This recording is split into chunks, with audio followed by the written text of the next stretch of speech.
Je connais un frère qui était vraiment fort dans la politique, qui était vraiment fort dans la vie des choses du ténèbre, dans la musique. Il était fort dans les sorties en boîte. Mais à un certain moment, il a écouté la voix du Seigneur. Il a dit, maintenant ça suffit. Je vais tout arrêter. Je vais tout abandonner. Je vais chercher à comprendre la profondeur des choses de Dieu. Alléluia. Tu dois dire ça suffit, bien-aimé. Tu dois dire ça suffit. Tu dois dire maintenant ça suffit. Nous connaissons bien l'histoire dans Luc 15. À partir du verset 22. On nous parle de l'histoire de l'enfant prodige. Celui qui avait reçu de la part de son père une partie de son héritage. Il est parti. Il s'est amusé. Il a péché. Il a bu. Il a mangé. Il est sorti avec ses copines. Il est sorti avec ses amis. Il a tout vandalisé. Et il n'avait plus rien. Comme d'habitude, quand tu n'as plus rien, tu as moins d'amis. Hein? Quand tu en as beaucoup, tu as beaucoup d'amis. Et quand tu n'as plus rien, tu n'auras pas assez d'amis. Et peut-être tu n'en auras plus jamais. Il était maintenant face à la réalité. Le diable, c'est un menteur. Il peut te faire croire que, viens, amuse-toi. Viens, amuse-toi. À un certain moment, il te met face à ta réalité, à tes responsabilités. Vous savez comment le diable trompe les sorciers? Bois le sang de celui-ci, livre celui-là, détruit ça. En fin de compte, lui, il se retire, il te laisse face à la responsabilité. Alors tu vas souffrir. La sorcellerie, ce n'est pas une bonne chose. Quitte la sorcellerie. Vous avez vu notre frère Judas, lui qui était avec Jésus-Christ, jour et nuit. Mais quand l'ennemi l'a trompé, à cause de 3 pièces d'argent, il a vendu le Seigneur. Mais quand il a vendu le Seigneur, il a livré le Seigneur. Mais quand il a pris conscience de la gravité de la chose qu'il avait commise, il est retourné auprès de ses envoyés pour dire non, reprenez votre argent, puisque je vois vraiment que ce que j'ai fait, c'était une grosse bêtise. Et ils se sont lavé les mains. Ils ont dit non, c'est trop tard. Nous avons déjà conclu le marché. C'est toi qui es le responsable. Mais on ne parle jamais des gens qui l'ont incité. Hein? On ne parle jamais... Vous voyez comment le ténèbre est méchant. On ne parle jamais des gens qui l'ont incité. On ne parle jamais des gens qui l'ont poussé. Mais on l'a laissé face à ses responsabilités. C'est comme ça que le ténèbre agit. Il t'initie à la magie. Après, il t'abandonne. Le diable abandonne toujours le sien. Avant qu'il ne puisse t'abandonner, il n'est pas encore trop tard. Viens à Jésus. Jésus n'abandonne jamais le sien. Jésus n'abandonne jamais le sien. Vous voyez comment le diable abandonne le sien? Il peut te dire, sacrifie ta mère, sacrifie ton père, détruis ceci, détruis ceci. Et toi tu exécutes jusqu'à ce que il va vouloir te bouffer aussi. Et tu seras à sa merci. Et après, il t'abandonne, tu deviens ridicule. Bien-aimé dans le Seigneur, tu dois dire ça suffit avec le monde du ténèbre. Puisque le monde du ténèbre, il est méchant. L'enfant prodige a dit, maintenant, je souffre, je n'ai pas d'amis. Je cherche quelqu'un même pour me donner à manger, je n'en trouve pas. Je vais retourner auprès de mon père. La Bible dit, il est entré en lui-même. Il a dit, je retournerai vers mon père. Je lui dirai, j'ai péché. Bien aimé, quand tu dis ça suffit, tu dois d'abord chercher la cause de la souffrance. C'est qui la cause de la souffrance? Parfois on accuse toujours les autres. Parfois la cause de la souffrance, ce sont nos propres erreurs. Ce sont peut-être que nos péchés. Peut-être que ce sont nos erreurs. Ce n'est pas toujours la sorcellerie de ton père. Ce n'est pas toujours la sorcellerie de ta mère. Mais parfois, ce sont nos propres erreurs qui sont la cause de la souffrance. Mais il est allé chez son père, il a dit, je péché contre toi et j'ai péché contre Dieu. Ne me considère pas comme un enfant, mais considère-moi même comme un serviteur pour que je puisse bénéficier des biens, de la bonté de notre papa au milieu de tous ses serviteurs. Alléluia. Dieu est miséricordieux. Le fils n'avait même pas encore fini que le père a eu pitié de lui. Il a demandé qu'on puisse apporter un veau gras. L'intention d'abord, la disposition du cœur que tu as pour dire à Dieu maintenant ça suffit. Vous savez, la Bible dit, Jabez a eu seulement la soif de quitter le péché, de quitter la souffrance. Il avait la soif d'abandonner cette vie, de chercher une autre vie, pas auprès d'un homme, mais auprès de l'Éternel des armées. Dieu a eu pitié de lui. Dieu l'a exaucé. Dieu l'a exaucé selon ses désirs. Voilà pourquoi la Bible dit, les désirs du juste lui sera accordé. Avant même que tu dises quelque chose à Dieu, Dieu connaît déjà tes besoins. Mais quelle est la disposition de ton cœur? Si toi tu dis non, j'ai encore la force de supporter, gloire à Dieu, Dieu attendra. Mais quand tu arrives au bout, la Bible nous dit, quand les efforts humains, quand la sagesse humaine arrive à ses limites, vient alors, commence la sagesse de Dieu. Jabez a dit, je suis arrivé au bout, je n'ai plus de force, je vais invoquer l'Éternel, qu'il me sorte de cette situation. Et Dieu l'a sorti de cette situation-là. Bien-aimé, dans la souffrance que nous traversons maintenant, et l'enfant prodige, quand il a vu que non, maintenant il n'en pouvait plus, il est allé auprès de son père. Tu attends quoi? Pour dire à Dieu, ça suffit. Et quand tu manifestes la volonté d'avoir faire le Seigneur, pour lui dire maintenant je n'en peux plus, ça suffit, change ma situation, et le Seigneur est prêt pour changer de situation. Que personne ne se moque pas de toi. Tu sais, quand tu souffres, il y a des gens toujours qui se frottent les mains. Tu sais, quand on a cloué Jésus-Christ à la croix, quand il était à la croix, des femmes qui pleuraient, il y a les autres qui chantaient, qui louaient le Seigneur. Vous savez ce qui s'est passé devant Pilate? Hérode. Pilate et Hérode, ils ne s'entendaient jamais. Mais pour la cause de Jésus, ils se sont entendus ce jour-là. Ils se sont entendus. Ils se sont mis d'accord. Alors, quand ils posaient la question, qui voulez-vous qu'on puisse libérer? Les gens ont dit crucifier Jésus, qu'on libère Barabbas.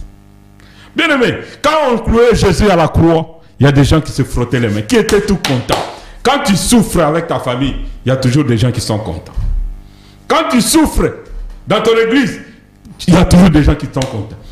Le pasteur, quand tu souffres dans ton église, tu fais des sacrifices. Parfois, tu dépasses même l'argent de ton ménage. Parfois, tu fais des heures supplémentaires. Tu pries, tu implores le Seigneur pour ses fidèles. Même les fidèles qui te critiquent, tu implores le Seigneur pour eux.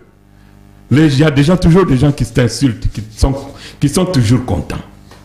Mais la Bible nous dit, la souffrance actuelle ne sera pas comparable à la gloire à venir. Ah, j'aime bien le Seigneur quand il dit, encore un peu de temps. Romains chapitre 8, verset 18. La souffrance actuelle ne sera pas comparable à la gloire à venir. Qui savait que Jabez pouvait avoir la grâce du Seigneur? Nous connaissons bien l'histoire de notre petit-fils de Saoul, Mephibosheth, qui était perclus de deux jambes, abandonné à lui-même, sans soutien, il était malheureux, dans la souffrance totale, il était abandonné. Mais un jour, le Seigneur a touché le cœur de son serviteur. Cherchez un peu dans la famille de Jonathan. Est-ce qu'il n'y a personne? Il y a un de ses serviteurs. Quand le pouvoir se succède, il y a toujours des gens qui sont toujours là. Les cuisiniers sont toujours là. Les gens de sécurité sont toujours là. Mais il y a un des anciens qui a dit, je connais un des fils, des petits-fils de Saoul. Mais il est inutile. Il est malheureux. Il est en souffrance totale. Donc il est vraiment inutile. Il est abandonné. David dit, quel que soit son état, même s'il est handicapé, même s'il est aveugle, même s'il est boiteux, même s'il est malheureux, même s'il est en souffrance, appelez-le moi. Alléluia. La grâce du Seigneur, bien-aimé. La Bible dit, Jabet était né dans la souffrance. Mais la souffrance n'est pas éternelle. Hein? La souffrance n'est pas une nationalité. La souffrance, ce n'est pas un permis de conduire définitif. Mais c'est quelque chose qui est passager. Alléluia. On a dit à David, celui-là, il est inutile. David a dit, appelez-le moi. On est allé chercher. Quelqu'un qui était dans la souffrance, qui était dans la douleur, quelqu'un qui était malheureux, abandonné, en un seul jour. Bien aimé, en un seul jour, il a quitté de la souffrance. Il a quitté de la médiocrité pour être chef d'entreprise. Puisque David a ordonné, il dit, toute la famille va travailler à son service. Il va récupérer les champs de son grand-père. Il va récupérer le bien de son grand-père. Alléluia. En ce jour-là, il était devenu chef d'entreprise. Mais malgré son état physique, bien aimé dans le Seigneur, la souffrance de Jabet a pris fin. Ta souffrance aussi va prendre fin. Tu dois dire à Dieu, maintenant ça suffit. La Bible ne nous dit pas, dans Jean chapitre 16 au verset 20, quand nous lisons à partir du verset 18, nous avons, Dieu dit, encore un peu de temps. Nous voyons nos mamans quand elles sont à la maternité. Moi, je n'ai jamais accouché. Mais j'accompagne toujours maman à la maternité. Mais nous voyons, quand nous l'accompagnons, dernièrement, bon, ça fait bien longtemps, j'ai vu comment les autres femmes étaient dans la salle de travail. Tu passes à la fenêtre, tu vois quelqu'un en train de se tordre de douleur. Les autres en train de marcher dans le couloir. Les autres en train d'entrer dans une salle de bain, en train de plonger dans la baignoire. Je ne sais pas quelles sont les techniques. Les autres en train de marcher. Elle n'arrive pas à marcher, mais elle se tord de douleur. Elle marche, elle marche, elle marche. Les autres grincent les dents, elle crie. Les autres pleurent dans la souffrance. Elle souffre. Les autres jurent même. Ah non, non, non, c'est fini maintenant. C'est mon dernier bébé. C'est fini. C'est trop douloureux. Mais dès que l'enfant fait, ah, 3/4 de maman, elle oublie la souffrance. Tu vas oublier la souffrance. 3/4 de maman, quand elles ont déjà touché le bébé, elle oublie toute la souffrance. Elle est sur le lit de l'hôpital, mais elle a envie de sauter tellement son cœur est joyeux. C'est comme ça avec la gloire de Dieu. Quand le Seigneur met fin à ta souffrance, bien aimé, tu vas oublier toute ta souffrance. Même si tu avais un palmarès, un CV bien rempli de souffrances, tu vas oublier en un jour, tu vas oublier tout le CV là. Tu vas commencer seulement à louer le Seigneur. Voilà pourquoi vous voyez beaucoup de gens en train de louer comme des fous, en train d'adorer. Tu ne sais pas ce que le Seigneur a fait dans sa vie. Tu ne sais pas d'où le Seigneur l'a tiré. Bien aimé dans le Seigneur, implore la grâce du Seigneur. Tu dois dire à la souffrance, maintenant ça suffit, je ne te veux pas. La souffrance que nous rencontrons dans ce pays, avec ce fléau-là même, moi je ne vais pas même citer ce fléau. Et c'est qui même qui lui a donné le nom de Corolla? C'est lui qui lui a donné ce nom. Sa mère c'est qui? Son père c'est qui? Bien aimé dans le Seigneur, implore la grâce du Seigneur, il va mettre fin à ça. D'ailleurs il a déjà mis fin à ça. Qui lui a donné ce nom-là? Puisque c'est lui qui lui a donné le nom-là. Et tout le monde s'est mis d'accord sur ce nom-là. Quand je suis des informations, je vois parfois toutes les tempêtes qui sont venues de l'Orient. Les tempêtes là ont les noms. C'est qui baptise les tempêtes là des noms? Les tempêtes Katerina, les tempêtes Cécile, les tempêtes Andrew. Il y a beaucoup de tempêtes qui ont dévasté, qui ont détruit. Mais ils portent toujours les noms. Mais il y a beaucoup de fléaux. Mais notre Dieu, il ne change pas. Il ne change pas de nom. Il est d'ailleurs au-dessus de tous les noms. Bien aimé, dans ta souffrance, va vers l'Éternel. C'est lui qui va mettre fin à tout le système, à toute la souffrance. Celui qui va mettre fin à l'hémorragie, c'est Jésus-Christ de Nazareth. Invoque l'Éternel. Notre frère Jabet a invoqué le nom de l'Éternel. Et l'Éternel l'a exaucé. Dieu ne tient pas compte des tribus. Dieu ne tient pas compte de ta position sociale. Dieu ne tient pas compte de tes faiblesses, ni de tes qualités, mais il regarde la disposition de ton cœur. Dieu ne tient pas compte du nombre de péchés que tu avais commis auparavant. Quel que soit le nombre de péchés, demande la miséricorde de Dieu, implore la grâce du Seigneur, tu vas voir que ta situation va changer. Le péché ne peut t'amener qu'à la souffrance, à la destruction et à la mort. Mais Jésus-Christ va t'apporter la vie. Et la vraie vie, c'est Jésus-Christ. En dehors de Jésus, il n'y a pas de vie. En dehors de Jésus-Christ, il n'y a pas de vie, il n'y a que la souffrance. Mais pour mettre fin à la souffrance, tu dois aller vers Jésus.